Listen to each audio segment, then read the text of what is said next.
Mit navn er Amanda. Jeg er 28 år gammel, og jeg har nu arbejdet ved Mindset i 3 måneder. Jeg blev ansat lige efter at være færdig med min uddannelse som professionsbachelor i international salg og marketing.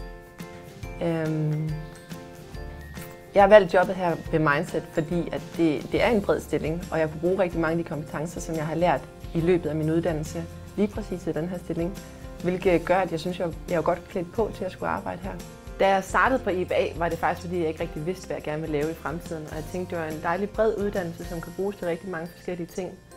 Og det, jeg sidder og laver nu her, det er et bevis på, at den også kan bruges til rigtig mange forskellige ting. Fordi jeg har en meget bred funktion, hvor jeg både er inde over marketing på, er eventplanlægning. En rigtig bred vifte af opgaver har jeg til dagligt. Der er en del ting, som jeg stadig savner ved at være studerende. Selvfølgelig er det alle de friheder, som man har som studerende, og samvær. Jeg gik i en international klasse, og der var rigtig meget social aktivitet der. Det savner jeg. Rigtig mange af de mennesker, de er taget hjem til deres hjemland nu her.